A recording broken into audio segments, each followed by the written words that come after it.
So if you ever get to the place where you're feeling like, man, it's just too much, it's one thing after another, and it never stops and it never sleeps, and it's over and over and over, more than likely what you're going through is a crisis of meaning. You're not going through something that is too hard for you. You're going through something that you can't figure out why it matters. Why are you here? Do we have an answer for this? If you don't know why you're here, the default path of least resistance will be to substitute your real calling with the need for escape. What if you could build a business in the modern world as big or as small as you want without having to compromise the things that were the most important to you in the very beginning?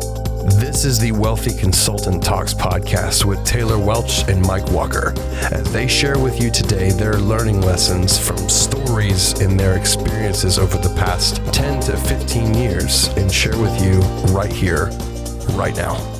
Let's get into it. The title of today is defining your good life, and that requires a bit of the designing and defining.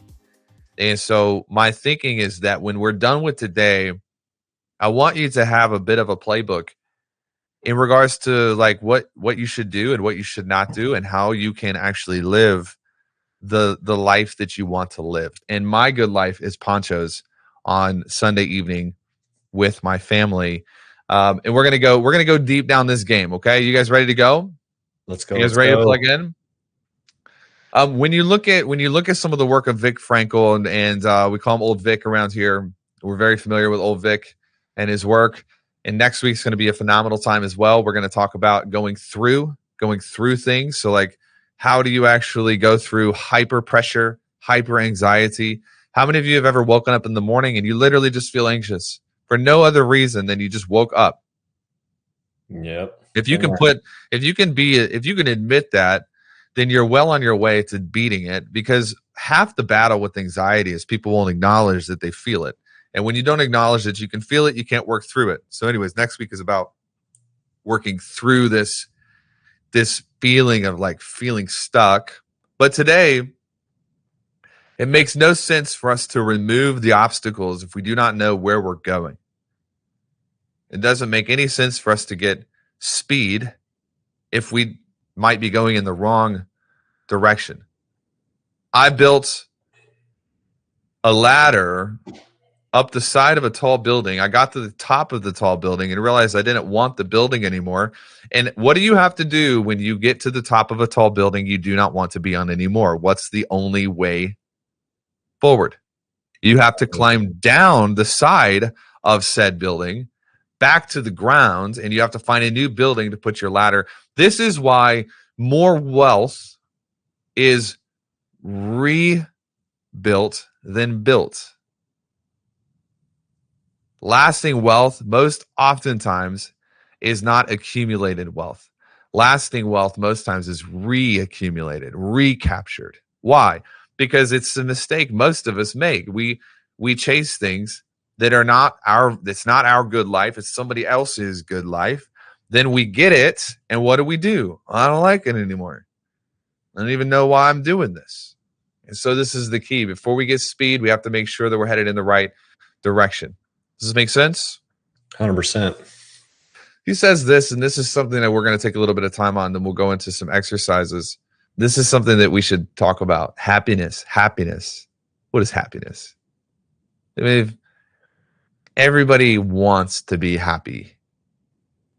Literally, we are creatures that desire to be happy. Happiness, though, Viktor Frankl, Old Vic says, happiness is not something to focus on. Happiness is a byproduct of meaning. Focus on meaning, and happiness is a byproduct. So here's a quick question for you to answer. And this is not a rhetorical question. If you do not have the answer for this, you are going to struggle in your life because you're going to be deeply unhappy. If you can't answer this question, no amount of money will fix it. You can't sell a software for 100 million and fix it. You can't have a lot of friends and fix it. You can't be on stages and be famous and fix it. Nothing will fix having no answer to this question. Why are you here?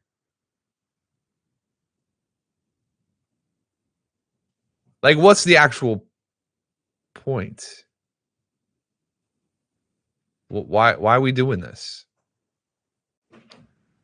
10 grand a month, 20 grand a month, 100 grand a month. There are these things that we think we're chasing, but why are you here?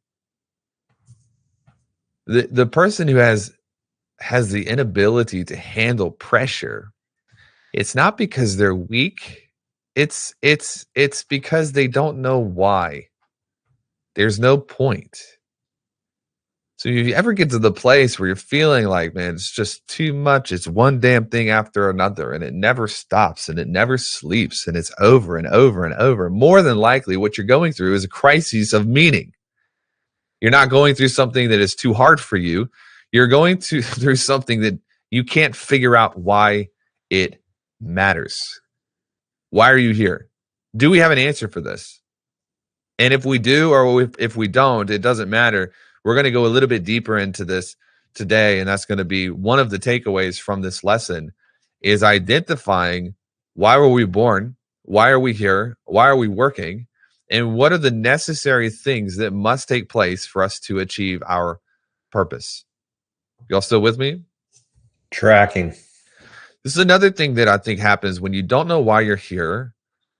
This is going to change your mind and change your life. Listen to this, because if you're an entrepreneur, you are at risk of this right now. If you don't know why you're here, the default path of least resistance will be to substitute your real calling with the need for escape. Let me break this down and explain it to you.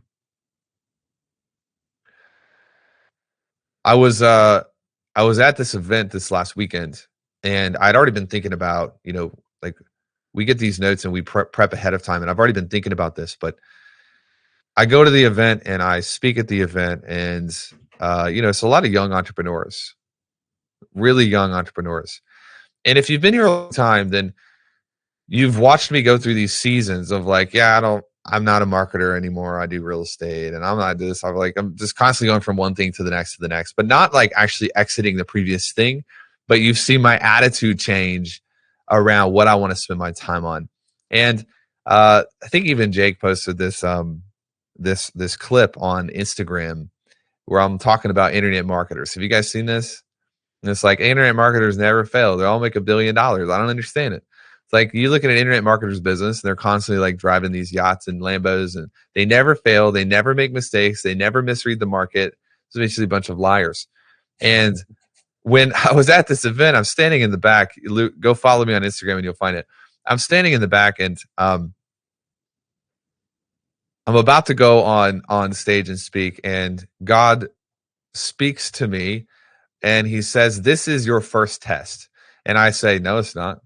I've spoken before." I don't know if you ever had conversations with God, or like, it's funny. Like, the first thing God speaks to you, and I argue with him as if I'm somehow, he definitely got it wrong and I got it right. It's like, yo, hold up a minute. Because this is your first test. No, it's not.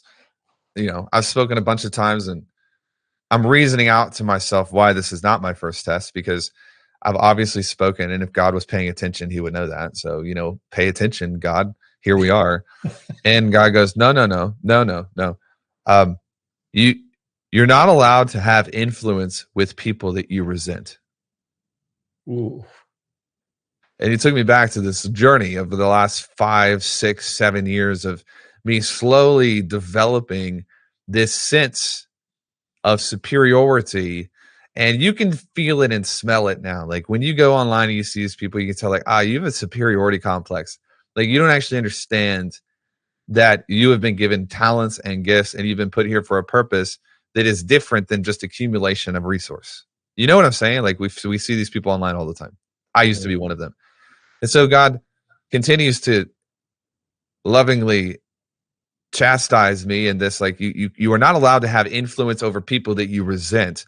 And this is your first test of being in a room of people who are who you used to be. And so help them. So I get on stage and I speak and I do my thing, and they're like laughing and stuff, and it's a hell of a time. And as soon as I'm off stage, I stay and I hang out with them, and I go in and I eat dinner with them and smoke cigars with them. And you guys know me. I'm usually like, I've got to speak and then leave because I'm a hardcore introvert. And I don't often, commingle a ton unless you're like a client, like I'm tight with you. But this was different, and I feel like I was supposed to stay. And one of the things that people noticed and spoke about again and again was like, man, thanks for being the guy who came and spoke and then stayed, rather than the guy who came and spoke and then hopped on a plane back to. Thank you for investing, not just on the stage, but thank you for investing after the stage and investing with our members and our people. And I began to get these downloads of like, everyone has this goal of escaping. Think about this. Like, how much of a badge of honor is it to be like, yo, my business is great, teams are great, I don't even have to do anything anymore. And like, as if it's a badge of honor to escape the thing that you were called to do in the first place. And you know what it tells me when somebody says this to me? It says your business was never a calling, it was just a transaction for you. Because we're not actually out here trying to escape our callings.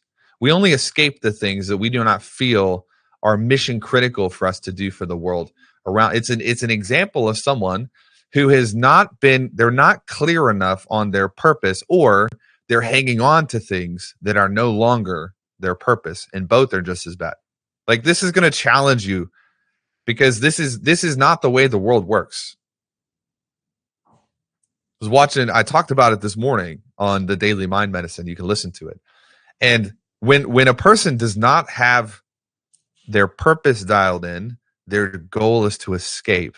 When you have your purpose dialed in, your goal is to engage. And engaging is a different level of energy. And this happened to me, and I felt this in 2021 and 2022. I began to go through the process of like, man, I have my lead team built out. There's a couple hundred staff here, and I don't have to do things anymore, and I'm out. I've escaped. And then slowly, what happens with your talents if you do not use them? I found this quote, and I'm going to read it to you. Using your talents to a greater degree does not use them up. In fact, this is basic physics. Personal resources actually multiply the more you put them to work. You can't save up and accrue your talents for later. You have to go all in. And so one of the reasons that we're spending time on a group like this, going after what is my purpose, is because for you to be fully engaged and to become who you're supposed to become, you have to know what to go all in on. Because if you do not go all in, you will begin to die and regress. And so the key here is actually figuring out, what am I called to do and what do I exist for? And then there's a second component. In fact, I'm just going to cheat real fast. I'm going to skip ahead and then we're going to do the exercise. That to design the good life, you need two things. You need only two things. You write these down. The first thing that you need for you to design and live your good life, the first thing that you need is the reason you are here. You have to have it. Does that mean you have to have it right now? Nope. Does it mean if you don't have it figured out, you shouldn't exist? Hell no. It's not what I'm saying. You have to know the reason you are here. Side note, how do we find out the reason that we're here? You walk, you move. And as you move, you begin to bump into these boundaries, and your calling shows itself through movement, through action. So you move. The second thing you have to know is, what makes me feel the way I want to feel? What makes me feel the way I want to feel? Yeah, we're doing this. We're doing all of this work right now on beliefs and meaning and how to deal with trauma. But if we really boil it down, the only reason that trauma is a risk is because of the way it makes us feel. If trauma did not make us feel a certain way, it would not be a thing that can threaten us. The only things that can really threaten you are the things that commandeer and control the way you feel about yourself, about the world, about the people around you. And so the way you feel is a really, really important thing. I'm going to give you some points and we're going to go through some exercise. Okay. He has this thing called the Tragic Triad, and we're building a base. We're building a building blocks on top of each other for us to get into the exercises. He says the Tragic Triad are these three things that you can create control over, and if you can create control over them, then your life will move forward. The first thing that you want to learn how to control is to turn suffering into a human achievement and accomplishment. He says there are three things that get a person to forsake their purpose and to play at a smaller level. The first is suffering, the second is guilt, and the third is death. So if you flip these around, the first skill that we must master is the ability to turn suffering into a human achievement and accomplishment. Now, am I talking about being addicted to suffering? No. That is a real risk, but we're going to fix it in a second. What he's talking about here is not being addicted to suffering, but rather the inevitable pressure that comes with having a big mission. There is no such thing as a big mission, big calling, big vision, big dream without some sort of price that must be paid to achieve that thing. Look, how many people have we studied in this group so far? We're just getting started, but do you know any of them that didn't have some serious price extracted from them? For real. No, like all of them. The bigger the effect on the world, the more they are going to have to kind of cough up and pay for that thing. Now, the thing that he's talking about is the easiest way to pay the price is not through the willpower and discipline of like, well, I'm just going to pay the price for greatness. No, he's saying if you can turn this around, reframe it into actually deriving a bit of accomplishment or achievement from the prices you're paying, period. You can tell when someone has this, when they get it. You can freaking tell. Because all of a sudden they start talking like crazy people. They just start being weird in the best way possible. How's your day? How fucking amazing. I woke up at 3:00, got into the cold plunge. I'm a monster. Like life is so good. They're crazy. They are literally crazy. The other day, it's Saturday. No, Friday night. I'm leaving Saturday. We just had the event on Friday. It's 9:30. Lindsay's like, hey, I'm going to bed. I love you so much, babe. I can't go to bed right now. She's like, what? It's 9:30. Nope, can't do it. I got to speak tomorrow. I haven't written my speech. I got to finalize that. And my body hurts because I had to sit for 5 hours listening to Mike talk about the encyclopedia. So I got to go upstairs and I've got to get in the sauna. And she looked at me like I'm a crazy person. She said, are you back? So what do you mean? She said, it sounds like you're back. Ooh. And we had like this moment where she's like, she's like texting me while I was in the sauna. She's like, hey, I think you're back. Let's go. Because for the first time in probably 2 years, she saw that, she heard the crazy. You know what I'm saying? Like, oh, he's crazy again. He just won't go to bed. Yes. This is what I'm talking about. Like when you're running out of energy, it's not because you like are running out of energy. You've run out of mission. That's what's happened. And as we run out of mission, the thing that happens right behind mission is vision. The thing that happens right behind vision is clarity and progress. And so when you run out of mission, you run out of vision. When you run out of vision, you run out of progress. And when we don't have progress, we begin to atrophy. You use it or you lose it. The second thing is guilt. How do we reframe guilt? Are we good or am I going too fast? It's fireman. Hope you're good. Hope you guys are ready to rock and roll. Catch the replay if you need it. Time to turn on. Deriving from guilt, he says, you get the opportunity to change oneself for the better. What a powerful reframe. I'm not going to let guilt corrode me. I'm going to let guilt teach me and show me the areas that I need to change myself for the better. Guilt is not a beneficial feeling unless it's instructive and unless you can capture the lesson and let it go. We don't have time to get into that today, but we will later. And then the third is death.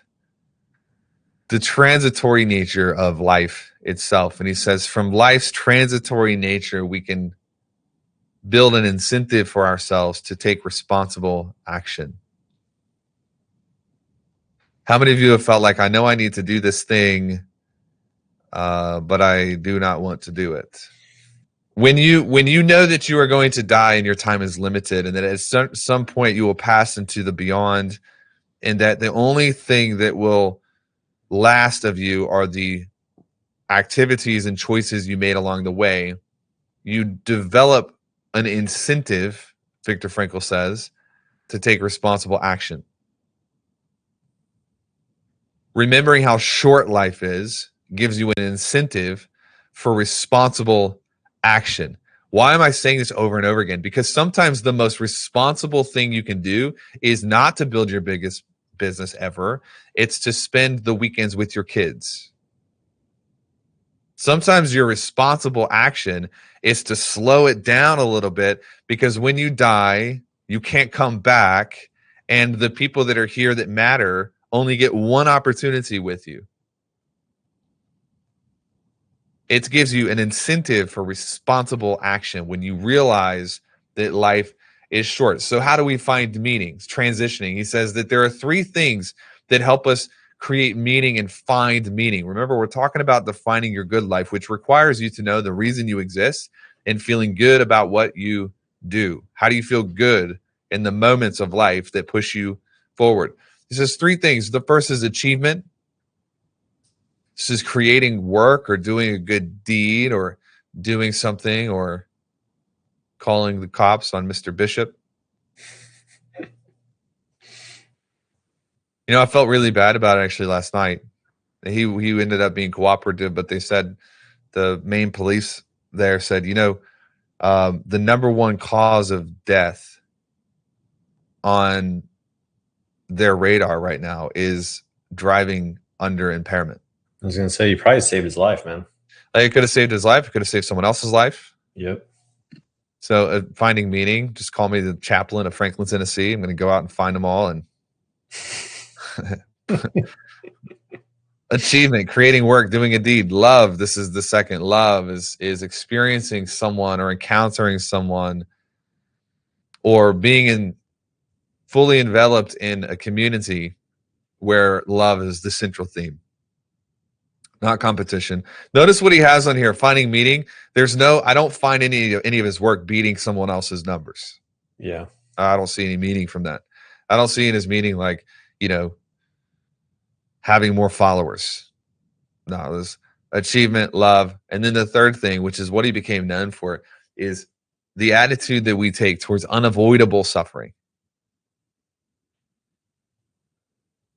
The attitude we take towards unavoidable suffering. So we have some homework this week. It's 11:03 Central Standard Time. We're actually going to do it right now. I want you to make 2 lists with me. You guys ready to lock in? 2 lists. 2 lists. We're going to do 60 seconds because I do not want to run out of time. And I want you to write down 2 lists. The first list I want you to write down, think of the things that come top of mind as quickly as you can that make you the happiest. These are moments when you felt in control, you felt blissful, you felt excited, you felt like you could do anything. What were you doing? 1 minute. 80% of your happiness comes from 20% of your experiences or less. So we want to find what those experiences are. Okay, now make the other list. The other list are the things that you really hate doing. They make you pretty unhappy. They stress you out. They frustrate you. What are the moments that you felt the most despondent or the most deflated or the most hopeless or the most disempowered? What were you doing in those moments? Make that list. Mike, what you got? Share some of yours. Yeah. So I had happy list is family outings, traveling, writing, working with clients, surfing, painting. Epic. What about the second list? Second list was menial chores, just like stuff that I know I should be having other people do for me, pay them to do it. Anything wasting time. It just feels like where I can't help but not waste time. and stuck doing accounting and menial like weeds and bills and anything to do with bills. You hate anything bills. accounting in general, actually, not just bills, but just accounting, taxes, stuff like that. Ugh. Why do you hate taxes so much? I guess it probably defaults into those things that I should have other people doing, which obviously now I do. But anytime I got to like gather paperwork, go back and like dig up archives and go through the weeds, not the most fun.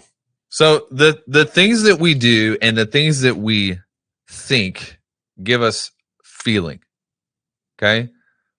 So what Mike is talking about is he's doing things, but we have a leverage point. We can change the way he thinks about them, and it will change a bit of how he feels about them.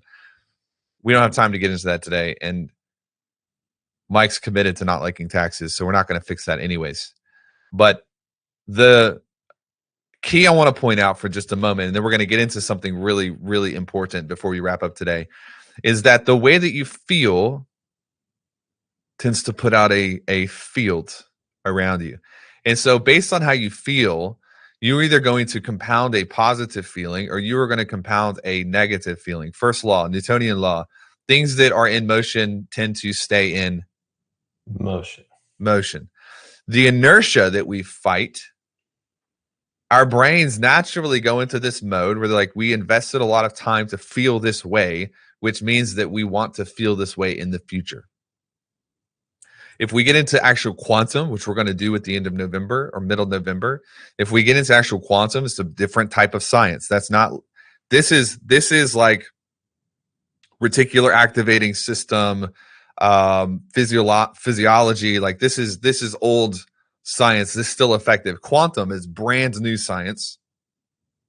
Quantum is like collective consciousness and actual force fields and different types of stuff entirely. But how you feel greatly determines how you're going to feel tomorrow. How you feel today is probably going to be a good indicator of how you're going to feel tomorrow if nothing changes.